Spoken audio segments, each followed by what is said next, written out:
Welcome to podcast number 3 of the Geekly Weekly. Legolando here. And Gar right here. We have 2 different video screens to look at. We got our live feed and our YouTube channel feed. This will be interesting to see how it goes. This is all new, so bear with us here.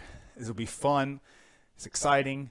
If you guys are following us on our Facebook page, please look at our YouTube link in our description. I think we have it in our description. If not, it's in one of our timelines. Check it out. Subscribe to us. Like us on our YouTube page. Vice versa, YouTubers. If you don't follow us on our Facebook page, go check us out and like us on there. But anyway, this past week, this is the week news of May 23rd, 2017. We have some big things that came up earlier this week. A lot of things to talk about. We're excited for all these things. Well, for most of these things, I should say. Oh.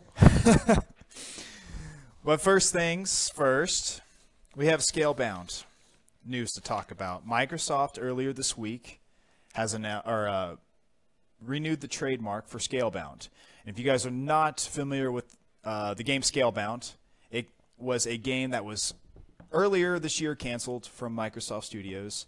It was an open world RPG, medieval, futuristic, having pet dragons type of game where you slay huge giant crabs.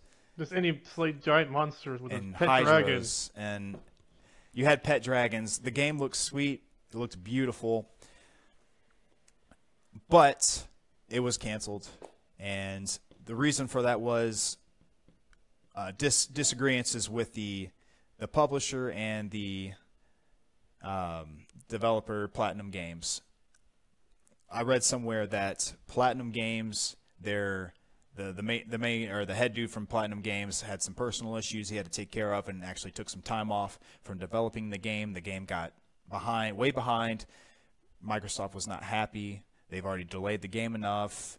They announced this a few years ago, and they just decided to pull the plug on it. It just was not going in Microsoft's direction, and they completely just ousted the game. Very unfortunate for gamers. It was very sad news for us. We were huge fans. Oh. Well, we haven't played it, but we were really excited for this game. The hype was real when it came out. The hype was real. They announced it way too early, just like all the other games. And then when the hype's real, they cut it off like that, and you're like, we got nothing left. It crushed a lot of gamers. We were very excited for the game. But they renewed the trademark this week, so it kind of leaves up some questions in the air as to where they're going to go with this. Are they just announcing? Are they just renewing the trademark for the game, or for the name itself, or are they going to take this game and ship it to another developer and say, hey, let's start this fresh. Let's do this again. They bring up a lot more questions than they do answers about, like, yeah, it could go to a new developer, whole different new game, or just the same game. Yeah, it's just what are they gonna do with it? We have no idea. No one has no idea what they're gonna do with it. But it's interesting that Microsoft did this trademark and everything, just so Platinum Games. It could just be the fact that they're just saving the name, where Platinum Games can't take that name and take it to another developer to develop that game and use the same name, use the same idea. It'll be interesting to see what they do with it. And as for gamers' purposes, for gamers' sake, I hope Microsoft takes this and redoes it. Like does the same idea with the same name. It'd be very cool. It'd be cool to see who would develop it and how they would maybe do a little bit more twist on it than Platinum would and everything. All these different ideas that another developer could do that Platinum didn't do. Like, say, this one developer throws this in there. It's like, oh, Platinum would have never thought about that or something. Yeah, just at least to have the same concept of the game. But have a pet dragon, headphones, kicking butts. From there on out, a fresh new take. It obviously was not going the way that Microsoft wanted it to go, and that's why they pulled the plug. So, very sad news, but maybe potential exciting news here soon with that game. But some more exciting news for most gamers, And I say most gamers because I'm not very excited for it. It's not my cup of tea. But a lot of players, or a lot of you guys on my Facebook page, and I mean just in general, the population love Destiny 2. We got we got our first gameplay footage of Destiny 2 this week. I watched quite a bit of it, and I'm gonna let you share your thoughts first because I'm gonna go. I'll share my thoughts in just a second. Mine's gonna be kind of short and everything, but it really looks just like the first one. Same graphics mostly, same kind of story going on, same fighting style, same everything. It just almost feels like they're just like remastering Destiny or something. Like it's same. A Destiny remaster 3 years later. It is just crazy. This is just the same game, but I don't know what do you want to throw into that? What is your thoughts on this? I got a lot to throw into that. That's why I said I was short and sweet. I agree with you upon it looks like Destiny, like Destiny 2.0, not really 2, but 2.0. I mean, the graphics look pretty much identical. The gameplay is identical. Everything about it looks identical. The multiplayer, identical. I mean, let's just call it Destiny identical, I guess. Destiny 2.0. Destiny 2.0 is what I'm going to call it. And what's very frustrating is I feel like this is another Destiny game that was half finished, and they just kind of threw it out there and was like, well, play till you level out, and we're not really done with the game yet, so we'll release the final parts of the game with our expansion. That's what the expansions were. Here's the beginning part of the game. Here's the middle part of the game. Here's the ending part of the game, and so on and so forth. And then here's the final boss. That's what the expansions were for. I felt like I got a not finished product with the $60 game that I bought with Destiny. I leveled out and kind of was just like, well, what do I do at this point?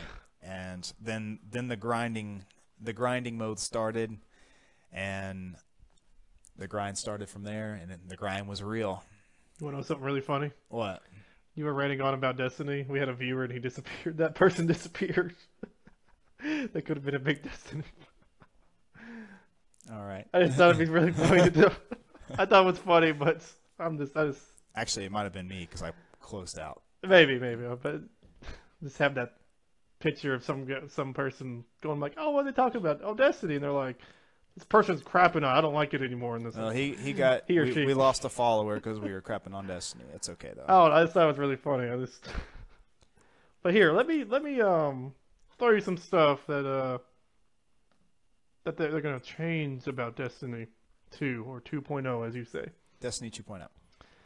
So share with me here. The best thing that a lot of people definitely going to be excited about is no orbits. There's no orbit system now, so you don't have to worry about being at home base, going to orbits, and then going to your location. Now you're just going to be at home base. Less waiting time. Go to your destination. Cut down that waiting time, which is going to be nice. PvP got a little bit, I don't know, balanced, but a little bit... Not balanced. Probably not balanced, but it's more... not balanced. More... It was never balanced. There's going to be less people now. That'll be, instead of 6v6, it is going to be 4v4. So that's 2 less enemies you have to worry about, which will be nice. Classic Halo. Classic 4v4, yeah. Classic Halo 4v4. And they're going to have... Halo 4v4. And they're going to have icons above people's characters if they have like their super ready, and if they're having like heavy weapons, ammo and everything. So you can be like, this guy's stacked, I'm going to stay away from him. But still, probably not going to be balanced. But it's not going to be balanced. That was another issue I had with the game was when I got done with the campaign, or the lack of campaign thereof.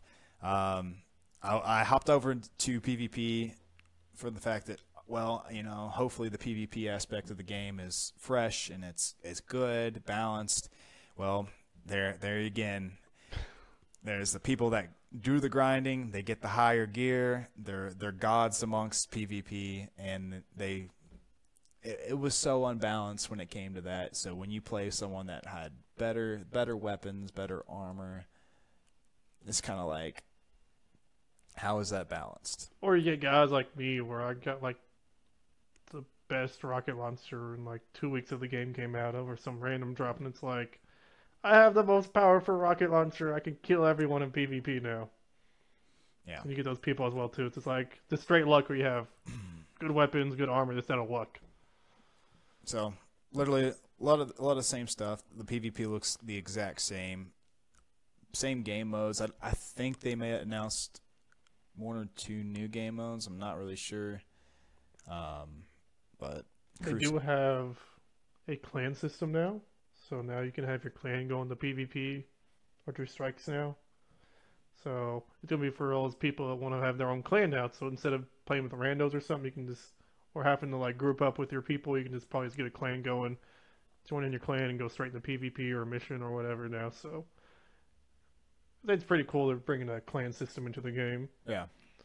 So instead of just having random people, you actually have like a whole clan stats. Maybe they'll have like, clan icons or clan emblems, or who knows what they're going to do with all the clan stuff. It's pretty cool how they have that. Be cool stuff to throw into. But Destiny 2 is set. The story is set. Story, like I said, story. I hope they do better with the story this time around and actually put some, more storyline and more cinematics into the game. And because I like good story. I like good story. Everyone likes a good story. But it's set 1 year after the last expansion, Rise of Iron. The Red Legion faction of the Cabal, a military-industrial empire of massive amphibians, attacked the last city with overwhelming forces led by their commander, Gaul.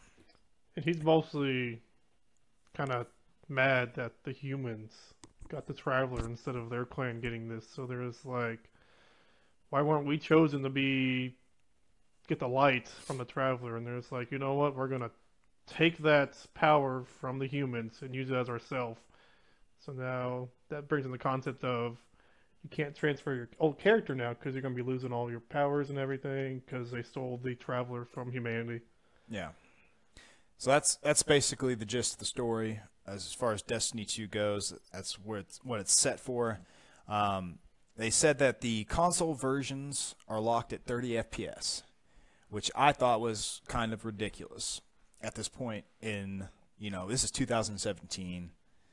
We're still locked at 30 FPS on console. You just had the PS4 Pro come out with better hardware. Well, better graphical power at least. Not really in terms of anything else. But we're still locked at 30 FPS, and the developer was saying that the PS4 Pro, the CPU is just not able to handle that kind of rendering with the multiplayer aspect of the game and with all the refresh rate and all that stuff with it. It just said it was not capable of handling that kind of load. So they did not say anything, however, about Scorpio being locked to 30 FPS. They said they'll have more information at E3 this year about Scorpio and Destiny. So we'll see how that goes. I'm thinking Scorpio will definitely be locked. If not, it'll be locked at least 60. So you're saying Scorpio's better than PlayStation Pro? I mean, it's not really just for Destiny 2, maybe. Yeah, it's going to be better just period for multiplats because it's better hardware. Obviously, games are going to run better on hardware, but I mean, then you got PC over here. It's like, hey, we got unlocked fresh rates for this game. Yeah, they have announced that there is no frame rate cap for PC, which that was kind of not really that's common sense. a shocker or anything like that. It's only as powerful as your computer, right? Yep.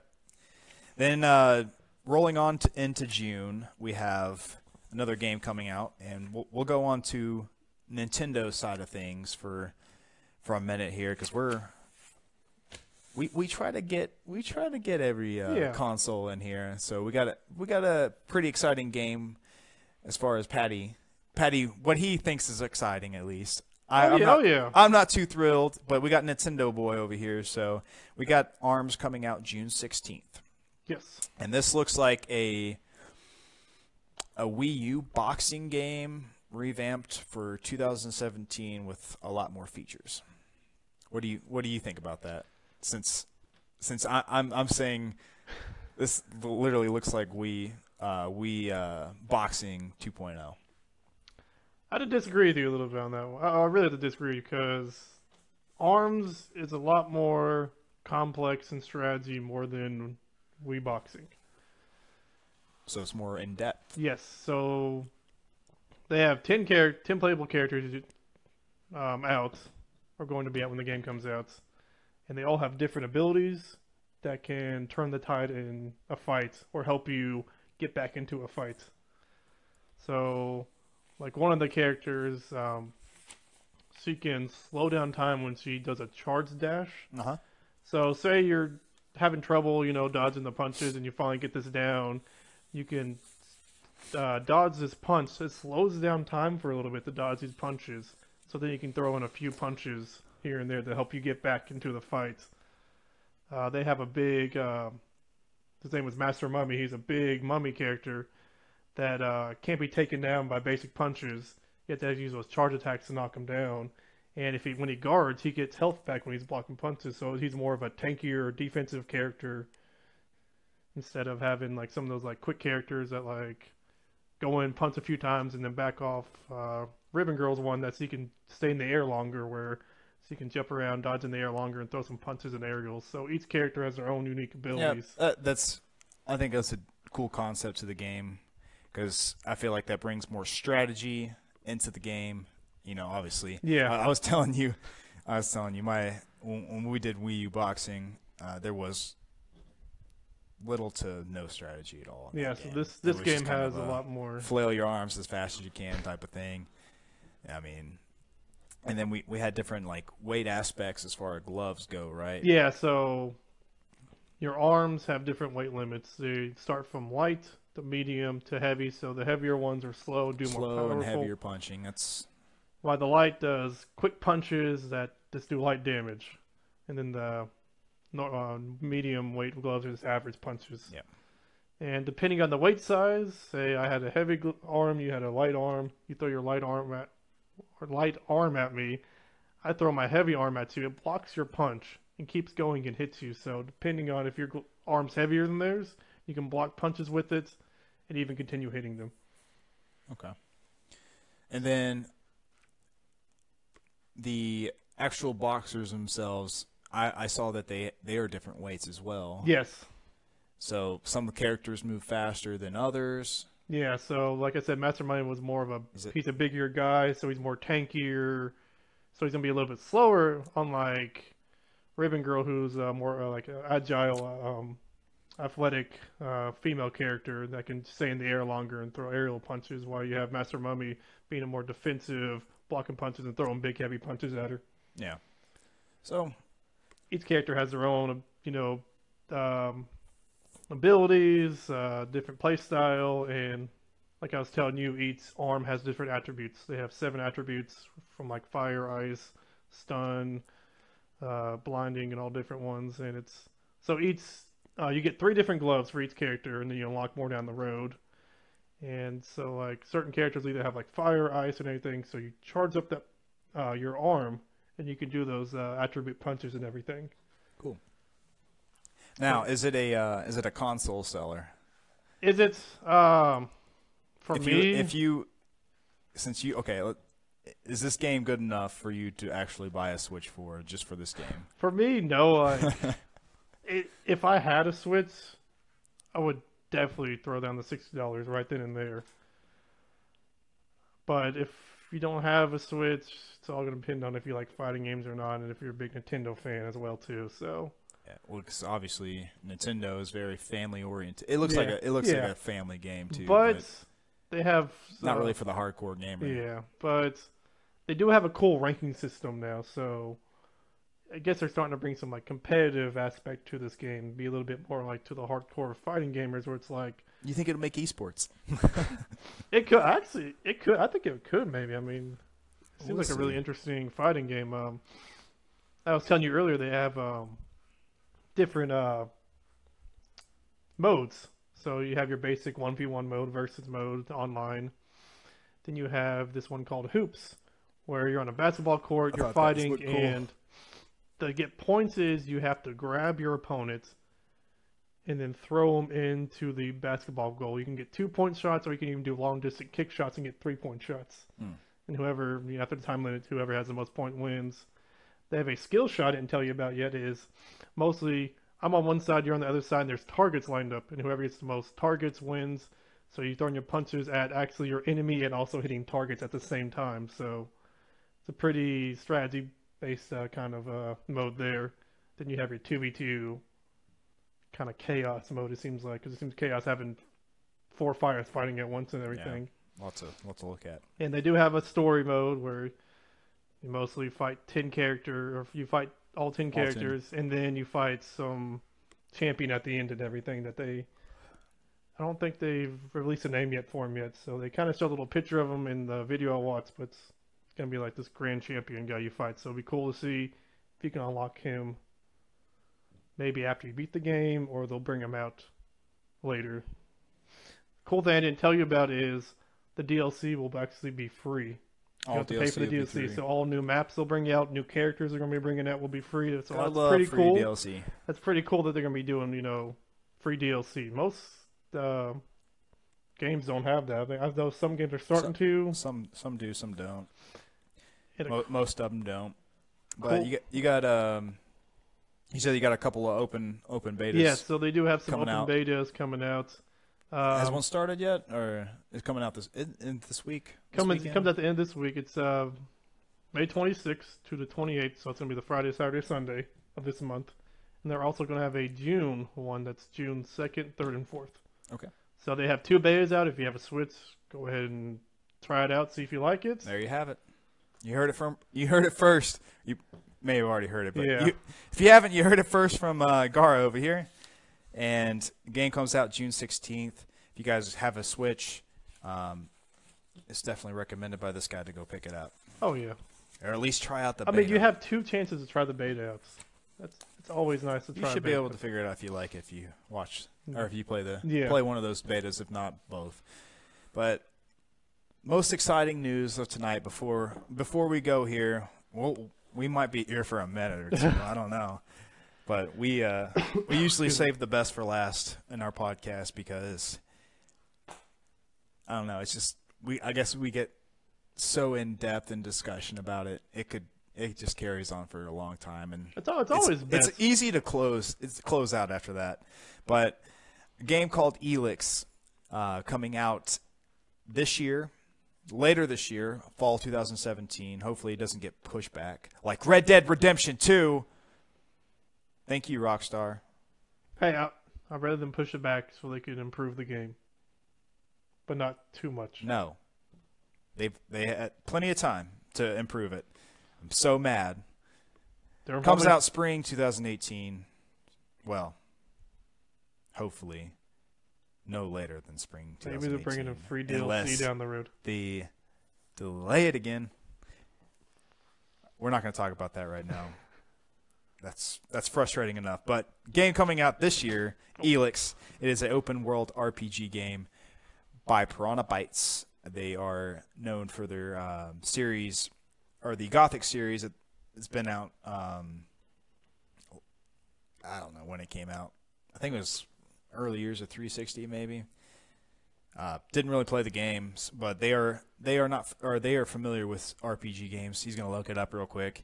And it's developed by, or the publisher's THQ Nordic, which, if you guys 2001 notice that name, 2001. Yes. Gothic was 2001. Yes.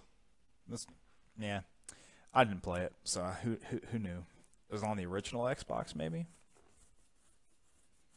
Yes. Yeah. Actually, they made Gothic 1, 2, 3, and 4. Huh. Who would have known? Actually, if you guys were Piranha Bytes fans, you would have known, I guess, or Gothic fans. But anyway, like I was saying, THQ Nordic was the publishers for Darksiders 3, which we talked about a couple weeks ago. So they're starting to publish some games now, and This one looks just as exciting as Darksiders 3. I don't know which one I'm more excited about. I mean, I'm a big Darksiders fan, but it's also a new concept of this ELEX game. Looks insane. Looks good. Open world, free roam, and biggest thing that really got me hooked, guys, was when I was watching some gameplay from the developers along with IGN. I noticed, and they've talked about it, there was no load times throughout the world. So once you load into that game, you're there. You don't have to load into anything else. You see something on the map, you can go to it, just straightforward. You'll get there without any load times. Go into houses, opening doors, no load times. That is sweet. That is mind blown right there, as Gara would say, mind blown. So I thought that was really cool.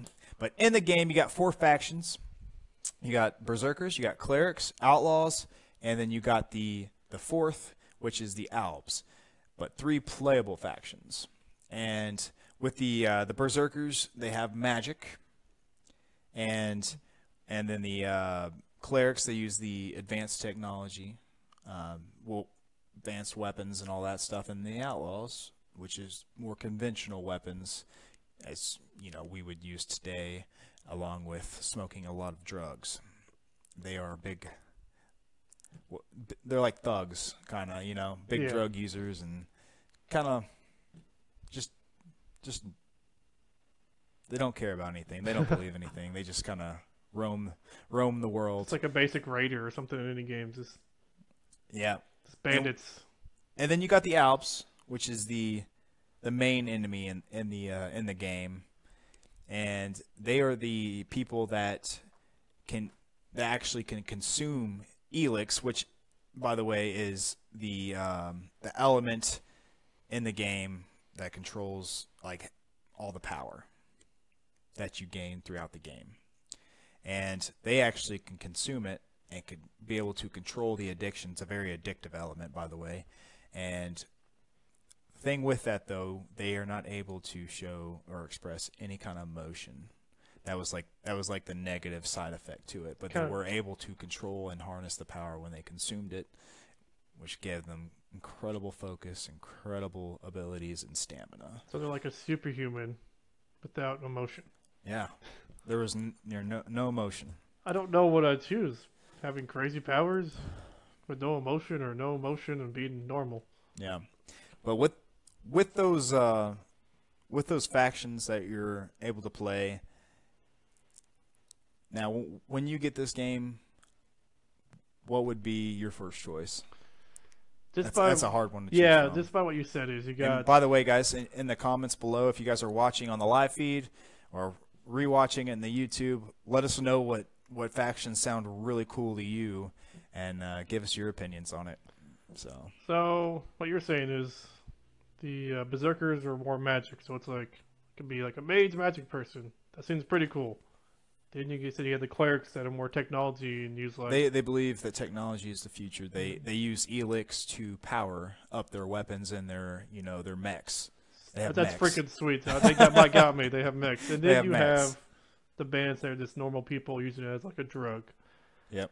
If I had to pick one, the magic seems pretty cool, but how awesome would it be to have a freaking mech and just go rampaging with a mech? I think that seems pretty cool. You're gonna go Clerics? I'm probably gonna go Clerics. Yeah, I'll probably go See, Clerics first. That was my thing. I think it's either gonna be between Clerics and Outlaws for me. Both look cool, just because for the Outlaws purpose, not really the drugs purpose. Just using conventional weapons, just kind of I like that style, just the conventional type of weapons, but then you got the advanced weaponry, like the futuristic technology weapons with the mechs. I mean, who doesn't like that? I'll definitely do at least 2 playthroughs with those. I might do all 3. Then of course you got Berserkers over here.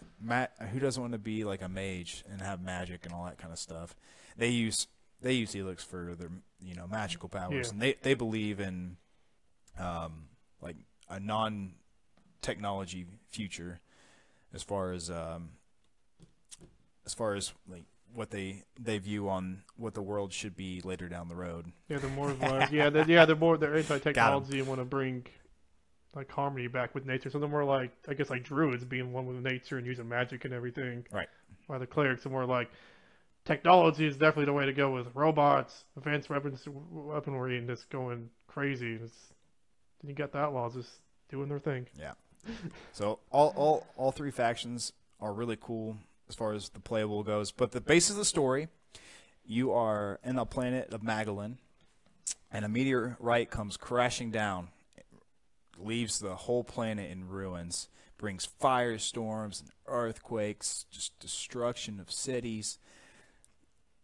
Post-apocalyptic set world, and that seems to be the basis for most games these days. But you never get tired of that type of stuff. Yeah, because there's so many different ways you can make a game post-apocalyptic. Right. Like maybe everyone loses technology, people gain technology. It's just and this all has it has everything. it does. Technology, medieval, dinosaurs. We saw dinosaurs in the game, dude. Sold. They got me dinosaurs. You got dinosaur games with mechs, and I mean. Wait.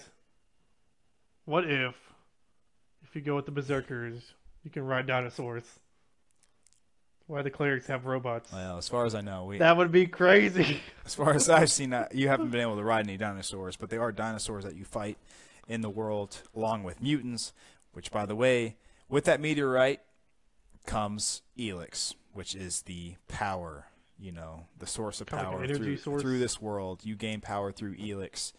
And when I was saying earlier, when the Albs were able to consume it and be able to control the addiction, the ones that are able to control the addiction were turned into mutants. And those are, part of the enemies throughout the world as well. You get the mutant dinosaurs and mutant, just different animals.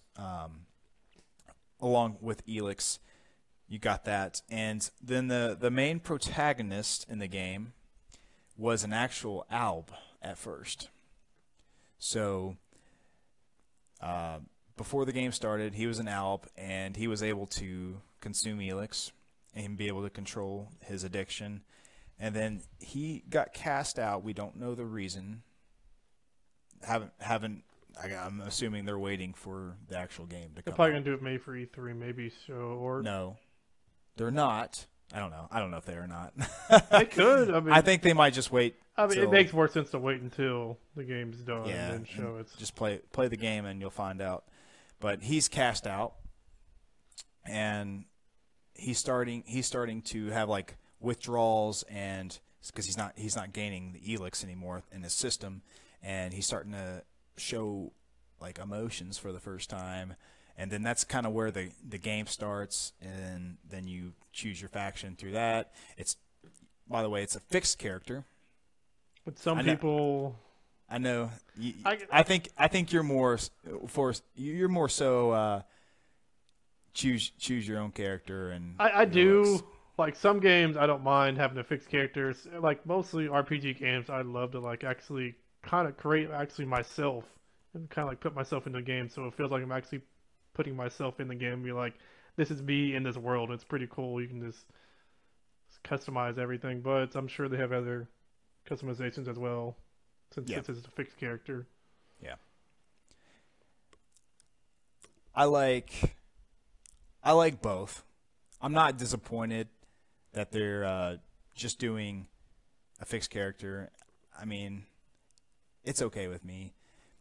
I do like games like Fallout where you kind of customize your character, and most RPG games you kind of like that. But then you got that like your love for that one character, Yeah, like I started like you were saying with Halo. Master Chief is. Everyone loves Master Chief. You want to be Master Chief. Yeah, so like that's a good thing about fixed characters. If they make more sequels down the road, you actually start going to bond with the characters. So you kind of just fall in love with the character, and like maybe in the beginning you'd be like, it's a new character, I don't know, and then maybe near the end of the game, like I love this character, this was great and everything. It's also about his personality too. Yeah. So some gamers, they just fall in love with the character. I'm kind of 50-50 on it. but it does not, you know. Oh no, it's not going to stop me from getting the game. It will not. No, that would not destroy me from getting this game. And then, just because like they're saying that yeah, you got fixed characters, but with that you have the 3 factions, and with those 3 factions you get crazy amounts of different looking clothes, armor, weapons, and they just said there's abundance of different things to choose from, so you can kind of make your character look different as far as that goes. Yeah, so maybe every on what he wears and what his weapons are. So that's cool. At least you can customize your gear and all that kind of stuff. And then as far as the story goes, there's going to be plenty of it. The developer was saying that there was over 300,000 words of dialogue. They said roughly 60 hours or more of story and gameplay in this game. So this is in-depth RPG as far as story goes. We're in for a ride. That's what you want. That's what you want. You said That's 30,000 what words. RPG. So 300,000. You're in for a ride for Words this of one. dialogue. So many words. so many different ways. But we're gonna have to close it. I want to talk about it more and more. But one other thing I thought was really cool that they talked about in the game was the fact that some of the characters that you see in the world, they can die and can change the story in the game. So like, let's say you're doing a side quest for a certain character. Okay. And you haven't completed that side quest yet, but or let's say you just completed it, and on your way back you see the guy that you're doing the side quest for, he dies. So it's like, I got this piece of armor that I need to give to him, then he dies. Like, he dies by a raptor. It's like, what do I do with this armor piece? And it can kind of like, it swings the story a little bit. So I don't know, as far as now, do you take that armor and you can take it to somewhere else and it does something else for the story? Or if you had Who like knows? a family and maybe instead of give, like, say the father died, you can give it to like their kid and it's for like remembrance of, Yeah. sorry your father passed away, but here's this item he gave me. It's still kind of open as far as that goes, but I just know that they said that there's characters in the game that cannot be killed. Just main quest characters usually. Well, they also said there's main quest characters that can be killed. You can kill them, or wildlife kills them as well. So, but they said it can drastically change the story of the game. You can change the story of the game. I like games But like we this. we love that kind of stuff. Let me throw you something at you that I read about. That DLC down the road will be free for this game. Yes. So you don't have to worry about paying it. So that also gets me excited too, that they're going to be giving free DLC. I actually did not see that. But that is very exciting. Yeah. And it's kind of like Witcher 3. Witcher 3 had their they had like free DLC too. But then they had some paid stuff as well. Oh yeah. This additional content will arrive in the form of free add-ons and even sequels. So Cool. it'll be cool to see what free stuff we'll get down the road. Maybe like free weapons, maybe additional quests and everything. It'd be pretty cool to see. As a gamer, you always love hearing free. But that's about all the time we got. Wish we can talk more, but we could talk more because there's so much more we could talk about with ELEX.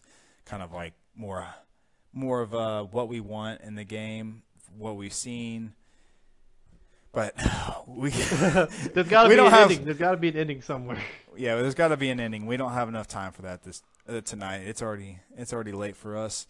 But guys, if you're watching live, thanks for tuning in on YouTube, guys. Thanks for watching. This is Lego Lando. This is Gara right here. And until next week, we'll see you next time. Thanks for tuning in.